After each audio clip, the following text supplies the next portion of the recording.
Good morning students. हम पढ़ रहे हैं इकोसिस्टम। इकोसिस्टम में फंक्शन ऑफ इकोसिस्टम के अंतर्गत हम पढ़ रहे हैं एनर्जी फ्लो। एनर्जी फ्लो पिछले क्लास में हम पढ़ चुके हैं। हमने ये पढ़ा कि ऊर्जा का अल्टीमेट सोर्स या source of energy, natural source of energy sun है। सूरज का प्रकाश पृथ्वी पर आता है और वही प्रकाश की ऊर्जा हरे पेड़ पौधों के द्वारा एक ट्रॉफिक लेवल से दूसरे ट्रॉफिक लेवल में ट्रांसफर की जाती है। तो ऊर्जा के प्रवाह को पढ़ने के लिए हमने अपनी पिछली क्लास में कुछ मॉडल्स की हेल्प ली थी। उन मॉडल की हेल्प से हमने पढ़ा कि बहुत अमाउंट में सोलर रेडिएशन इलेक्ट्रोमैग्नेटिक वेवलेंथ के फॉर्म में पृथ्वी तक आते हैं। पृथ्वी के बाहर एटमॉस्फेयर में उनमें से ज़्यादातर अमाउंट ऑफ एनर्जी या रेडिएशन जो है वो एब्जॉर्ब कर लिए जाते हैं या रिफ्लेक्ट कर लिए जाते हैं। बहुत छोटा पार्ट अर्थ के सरफेस तक पहुंचता है और उस पार्ट में से भी बहुत ही छोटा अंश जो है पृथ्वी की सतह तक पहुंचता है। पृथ्वी की सतह तक पहुंचने वाले टोटल लाइट, इस लाइट में से भी एक छोटा पार्ट, ये है total available light on earth surface. इसमें से एक छोटा part light available for plant cover, जिसको यहां से LA से हमने डिनोट किया। ये लाइट ग्रीन प्लांट्स के लिए अवेलेबल है, जिनको यूटिलाइज करके फोटोसिंथेसिस प्रोसीजर के द्वारा, असिमुलेशन के द्वारा ये प्लांट प्रोड्यूस करते हैं और PN जो है यहाँ पर नेट प्राइमरी प्रोडक्शन है। ये है first trophic level producer. First trophic level में से कुछ अमाउंट ऑफ एनर्जी वो NU होती है। NU का मतलब है energy which is not utilized. Not utilized energy का मतलब है जो इस पर्टिकुलर सिस्टम के लिए, इस विशेष इकोसिस्टम के लिए एनर्जी नॉट यूटिलाइज्ड है। ये एनर्जी या तो स्टोर्ड हो रही है बायोमास के फॉर्म में, या ये एनर्जी इस सिस्टम से बाहर एक्सपोर्ट कर दी जाती है। उस एनर्जी को हम कहते हैं energy which is not utilized. कुछ अमाउंट ऑफ एनर्जी ये Na की फॉर्म में है। Na का मतलब है एनर्जी असिमुलेटेड। यहाँ पर energy assimilated by next trophic level है। नेक्स्ट ट्रॉफिक लेवल यहाँ पर हर्बीवोर है। जब हर्बीवोर प्रोड्यूसर को खाते हैं, जब कोई गाय, बकरी या खरगोश घास या हरे पेड़ पौधों को खाती है तो उससे उसे एनर्जी मिलती है। उस अवेलेबल एनर्जी का अमाउंट ये है। इसमें से कुछ पार्ट एनर्जी असिमुलेशन में यूज हो जाती है, कुछ पार्ट ऑफ एनर्जी उसकी रेस्पिरेशन और हीट लॉसेस में चली जाती है। बाकी के पार्ट ऑफ एनर्जी जो है वो अगले ट्रॉफिक लेवल में ट्रांसफर होती है। यहाँ पर भी यहाँ पर कुछ amount energy not utilized form में चला जाता है और ये अमाउंट जो कार्निवोर या कार्निवोरस एनिमल को अवेलेबल है, इस अमाउंट में से कुछ ये जो है ये एनर्जी यहाँ पर नॉट अवेलेबल या असिमुलेशन एनर्जी के रूप में काम में आती है और कुछ एनर्जी का अमाउंट रेस्पिरेशन में यहाँ पर काम में आता है। बाकी का अमाउंट एनर्जी का अगले ट्रॉफिक लेवल में ट्रांसफर हो जाता है। तो यहाँ पर इस डायग्राम की हेल्प से, ये डायग्राम जो है ये फ्लो चार्ट है, जिसकी हेल्प से हमने पढ़ा कि एनर्जी ट्रांसफर लीनियर है। एक ट्रॉफिक लेवल से दूसरे ट्रॉफिक लेवल में एनर्जी ट्रांसफर होती है और टोटल असिमुलेशन जो है वो प्रोडक्शन प्लस रेस्पिरेशन के बराबर होता है कि ये जो है ये टोटल है, ये रेस्पिरेशन और प्रोडक्शन के इसके अमाउंट के बराबर होता है। एनर्जी का फ्लो एक दिशा में यूनिडायरेक्शनल होता है। अगर हम इसे क्वांटिटी वाइज देखें तो ऑर्डर में बताया कि 3000 किलो कैलोरी पर मीटर स्क्वायर पर जो है वो टोटल इनपुट ऑफ लाइट है। इस इनपुट में से 3000 यूनिट इनपुट में से 50% that is 1500 unit 1500 unit light available है फॉर प्लांट कवर। पौधों के ऊपर जो लाइट पड़ रही है ये 1500 यूनिट है। इस 1500 में से 10% ओनली 15 यूनिट ऑफ एनर्जी जो है वो प्राइमरी प्रोडक्शन के रूप में आ रही है और इसमें से 10% ओनली 1.5 यूनिट जो है वो सेकेंडरी प्रोडक्शन और इसमें से 0.03 यूनिट जो है P3 या टर्शरी प्रोडक्शन के रूप में नेक्स्ट ट्रॉफिक लेवल में बन रही है। तो अपने सिंपल एनर्जी फ्लो मॉडल की हेल्प से ईपी ओडम ने 1963 में ये बताया कि एनर्जी का फ्लो जो है वो लीनियर है, यूनिडायरेक्शनल है और there is a loss of energy in each transfer और ईच ट्रॉफिक लेवल। जब हम इस ट्रॉफिक लेवल से अगले ट्रॉफिक लेवल में जाते हैं तो ऊर्जा का ह्रास होता है, या हर्बीवोर से कार्निवोर में जाते हैं तो ऊर्जा का ह्रास होता है। ये इन्होंने अपने ऊर्जा के प्रवाह के सिंपल मॉडल से बताया। नेक्स्ट मॉडल है Y shaped energy flow model given by E P Odum in 1983। ये मॉडल Y shaped energy flow model है, बहुत इंपॉर्टेंट है। एग्जाम में शॉर्ट नोट्स के फॉर्म में या एनर्जी फ्लो के क्वेश्चन के फॉर्म में ये पूछ लिया जाता है। इस मॉडल में दो food chain, grazing food chain और डेट्रिटस फूड चेन का कनेक्शन या दोनों का लिंक बताया।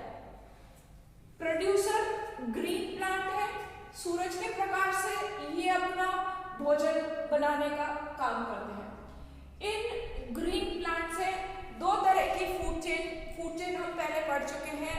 दो तरह की फूड चेन इनिशिएट होती है। पहली ग्रेजिंग फूड चेन, जिसके एग्जांपल में हम देखते हैं कि जब हरे पेड़ पौधों को किसी हर्बीवोर ने खाया, जैसे गाय, बकरी, खरगोश, चूहा, तो ये हर्बीवोर है। और फिर इनको किसी प्रीडेटर ने खाया, जैसे सांप, या जैसे गाय को शेर ने या बकरी को शेर ने या लोमड़ी ने खाया। तो ये एक फूड चेन है जिसमें कि प्रोड्यूसर हर्बीवोर और कार्निवोर जो यहाँ पर प्रेडेटर का काम कर रहा है, ये एक फूड चेन है। दूसरी फूड चेन है प्लांट पर डेट्रिटस कंज्यूमर है। डेट्रिटस कंज्यूमर का मतलब है कोई ऐसे ऑर्गेनिज्म है जो डेथ एंड डीके का काम कर रहे हैं, जैसे यहाँ पर प्लांट या प्लांट प्रोडक्ट पर कोई फंजाई लगी हुई है या कोई डिकम्पोजर है, बैक्टीरिया है। कोई प्रीडेटर जब उसको खाता है तो वो ये फूड चेन बनाता है जिसको कि डेट्रिटस फूड चेन कहते हैं। डेट्रिटस फूड चेन हम पिछले लेक्चर में फूड चेन में हम पढ़ चुके हैं। तो ये जो दो तरह की फूड चेन है, ग्रेजिंग फूड चेन और डेट्रिटस फूड चेन, ये दोनों की दोनों फूड चेन जो कि प्लांट से चालू होती है, ये ओडम इस मॉडल की हेल्प से बताते हैं कि ये दोनों फूड चेन प्रकृति में स्वतंत्र नहीं है, दोनों फूड चेन आपस में लिंक्ड है। फॉर एग्जाम्पल ये प्लांट है, प्लांट को जब हर्बीवोर खाता है, इस हर्बीवोर को ये वाला प्रेडेटर कौन सा डेट्रिटस फूड चेन का प्रेडेटर भी खा सकता है, या इस डेट्रिटस कंज्यूमर को ये ग्रेजिंग फूड चेन का प्रेडेटर भी खा सकता है। दोनों के दोनों फूड चेन आपस में लिंक्ड है। वाई शेप्ड एनर्जी मॉडल इसका नाम इसलिए रखा है क्योंकि ये जैसे ये वाई की दो आर्म है, दो आर्म कौन सी है, एक ग्रेजिंग फूड चेन वाली, एक प्रेडेटर फूड चेन वाली। इस से इस मॉडल का नाम Y shaped energy flow model रखा गया है। ओडम के वाई शेप्ड मॉडल से हमें ये समझने में सहायता मिलती है कि कोई भी फूड चेन प्रकृति में स्वतंत्र रूप से नहीं पाई जाती। बहुत सारी फूड चेन या सारी फूड चेन आपस में एक दूसरे से लिंक्ड है और इस मॉडल में लिंकेज बताया है, कनेक्शन बताया है ग्रेजिंग फूड चेन और डेट्रिटस फूड चेन के बीच में। नेक्स्ट मॉडल एनर्जी फ्लो का है universal model of energy flow.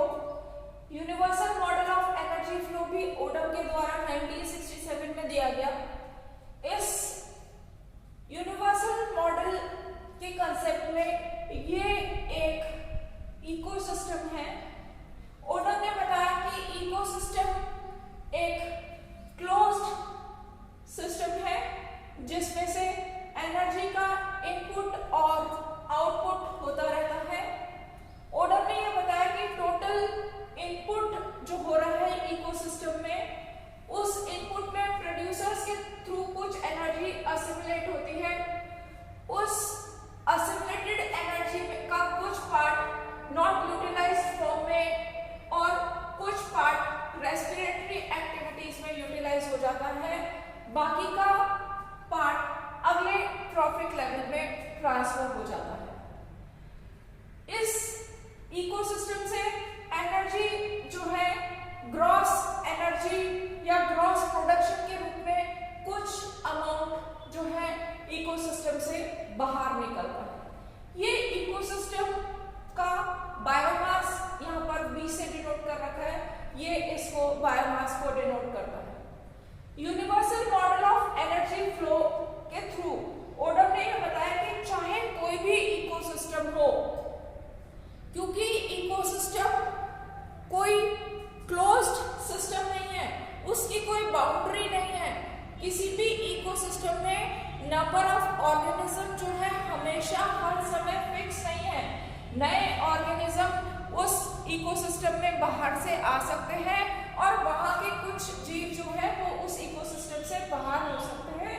इन्होंने बताया कि हर इकोसिस्टम में हमेशा इनपुट और आउटपुट चलता रहता है और इस तरह से इसकी प्रक्रिया चलती है।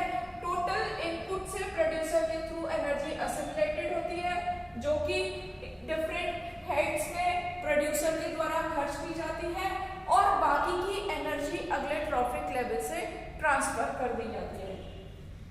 हर इकोसिस्टम में कुछ amount of energy gross production के रूप में इकोसिस्टम से बाहर चली जाती है। ये जो एनर्जी है ये सिस्टम में स्टोर्ड फूड के फॉर्म में या स्टोरेज के फॉर्म में भी कई बार वापस आ जाती है। सिस्टम पूरा इकोसिस्टम किस तरह से एनर्जी को मेंटेन करता है ये यहाँ पर दिखा रहा है। इसमें यहाँ पर I का मतलब है इनपुट एनर्जी, A का मतलब है असिमुलेशन, NU हम पहले भी बहुत बार बात कर चुके हैं कि NU का मतलब है energy which is not utilized. Not utilized का मतलब है एनर्जी या तो एक्सपोर्ट हो गई है इकोसिस्टम से बाहर चली गई है या फिर एनर्जी जो है वो स्टोरेज में काम में आ गई। कुछ अमाउंट ऑफ एनर्जी रेस्पिरेशन और हीट लॉस के फॉर्म में इकोसिस्टम से बाहर निकल जाती है। G यहाँ पर ग्रॉस प्रोडक्शन है और S स्टोरेज है। B इस पूरे इकोसिस्टम के ऑर्गेनिज्म का बायोमास है। तो ये था ओडम का एनर्जी फ्लो मॉडल। ये भी बहुत इंपॉर्टेंट है, universal model of energy flow के नाम से परीक्षा में कई बार पूछा जाता है। यह मॉडल एक बहुत ही सिंप्लीफाइड मॉडल है। इस मॉडल की सहायता से हम ये देखेंगे कि energy flow is a unidirectional process. हम पिछली 2 क्लासेस से बात कर रहे हैं कि सोलर एनर्जी या सूर्य का प्रकाश या सूरज जो है ultimate natural source of energy है। ऊर्जा सूरज से प्रोड्यूसर्स में आती है, ग्रीन प्लांट सूरज के प्रकाश की ऊर्जा को केमिकल एनर्जी, फूड एनर्जी में कन्वर्ट करते हैं। जब इस भोजन को हर्बीवोर ग्रहण करते हैं तो प्रोड्यूसर से एनर्जी हर्बीवोर में ट्रांसफर होती है। इसी तरह से जब इन हर्बीवोर को कार्निवोरस एनिमल खाते हैं तो हर्बीवोर से एनर्जी कार्निवोर में ट्रांसफर होती है। तो ये जो है ये ट्रांसफर ऑफ एनर्जी हो रही है from solar radiation to producer, producer से हर्बीवोर और हर्बीवोर से कार्निवोर में। और इस ऊर्जा का कुछ भाग हम ये जानते हैं कि प्रोड्यूसर का टोटल पूरा का पूरा अमाउंट जो है हर्बीवोर के द्वारा नहीं खाया जाता। कुछ प्लांट मटेरियल, कुछ प्रोड्यूसर का पार्ट डेथ और डीके के द्वारा, वेरियस स्कैवेंजर्स के द्वारा, पोजर्स या डिकम्पोजिंग ऑर्गेनिज्म की एक्टिविटी से वो जो है छोटे छोटे पार्ट्स में डिकम्पोज हो जाता है। या हम कह सकते हैं कि ये जो डिकम्पोजिंग एनिमल्स है ये इस कॉम्प्लेक्स ऑर्गेनिक मटेरियल को सिंपल इनऑर्गेनिक मटेरियल में कन्वर्ट करके न्यूट्रिएंट पूल में रिलीज कर देते हैं। तो प्रोड्यूसर से ये एनर्जी डिकम्पोजर और न्यूट्रिएंट पूल में आती है। इसी तरह से हर्बीवोर का कुछ पार्ट जो है डिकम्पोजर की एक्टिविटी से न्यूट्रिएंट पूल में आ जाता है, सेम कार्निवोर्स के। तो एनर्जी फ्लो जो है वो यूनिडायरेक्शनल प्रोसेस है जिसमें कि प्रोड्यूसर, हर्बीवोर और कार्निवोर है। तो एक चीज हमें यहाँ पर ये देखने को मिलती है कि एनर्जी फ्लो या फ्लो ऑफ एनर्जी जो है वो यूनिडायरेक्शनल है।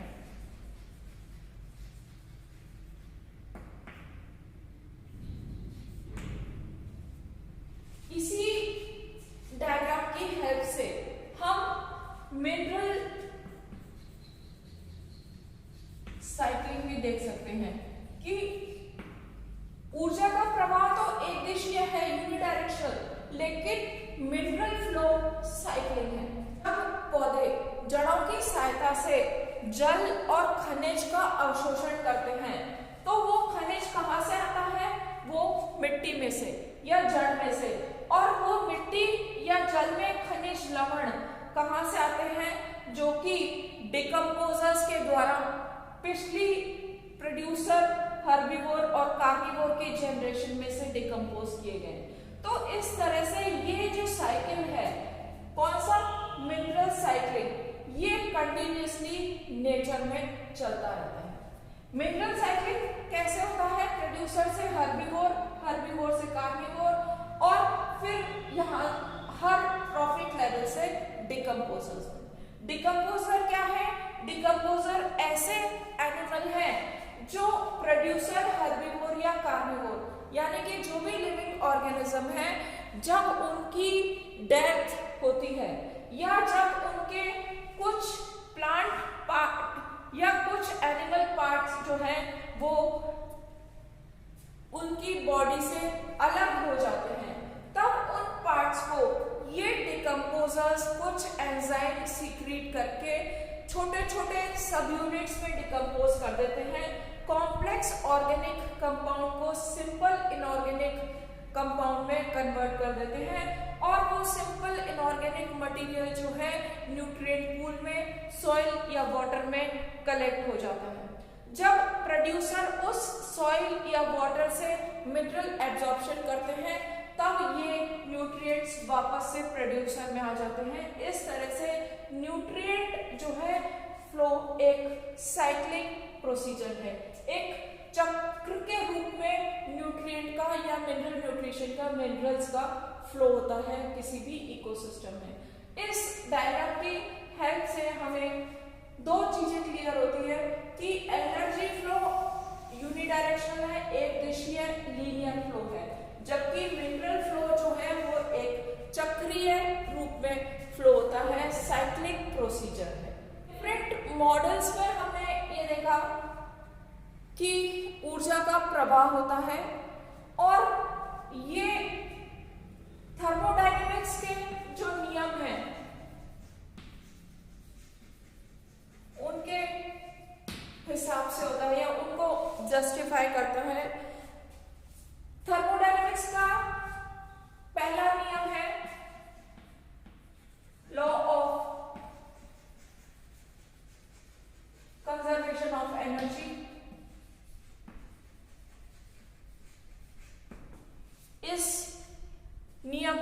हिसाब से ऊर्जा को ना तो कभी उत्पन्न किया जा सकता है ना नष्ट किया जा सकता है, केवल इसके एक प्रकार को दूसरे प्रकार में बदला जा सकता है।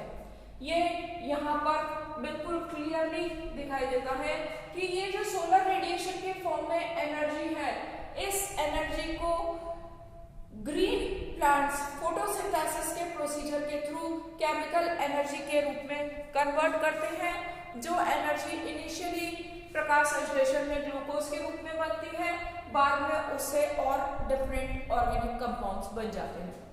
ये जो एनर्जी है प्रोड्यूसर से डिफरेंट ट्रॉफिक लेवल में ट्रांसफर की जाती है, लेकिन ऊर्जा ना तो बनाई जा सकती है ना ही नष्ट की जा सकती है, केवल इसके एक प्रकार को दूसरे प्रकार में बदला जा सकता है, जो कि यहाँ पर क्लियरली दिखाई देता है।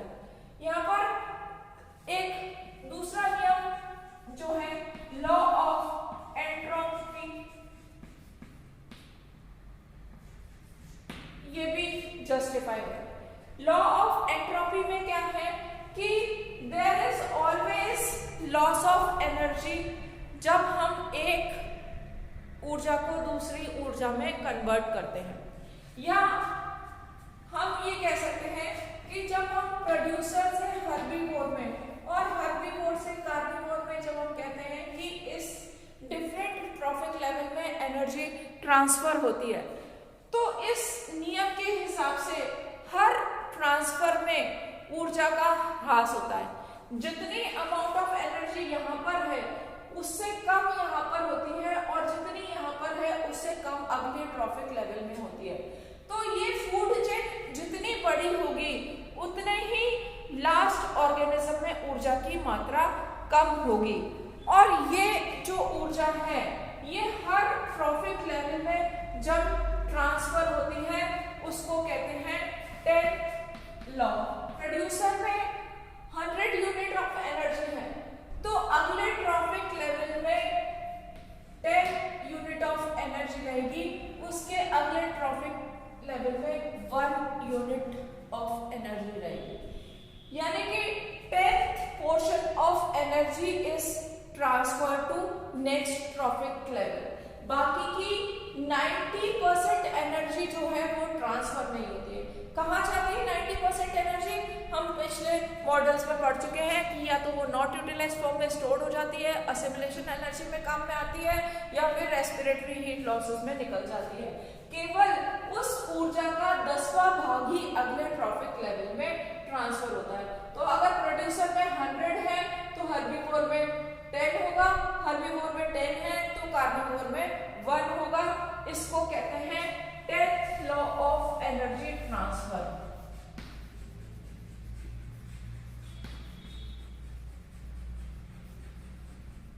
एनर्जी ट्रांसफर के समय एक ट्रॉफिक लेवल से दूसरे ट्रॉफिक लेवल में ऊर्जा का केवल 10वां भाग ही ट्रांसफर होता है, बाकी की 90% एनर्जी जो है नहीं ट्रांसफर हो पाती। This is called 10th law of energy. Different model की सहायता से हमने इकोसिस्टम के फंक्शंस को पढ़ा कि इकोसिस्टम का फंक्शन जो है वो एनर्जी फ्लो का है, और एनर्जी फ्लो किस तरह से होता है ये अब हम अच्छे से समझ गए हैं। बाकी का अगली क्लास में। Thank you.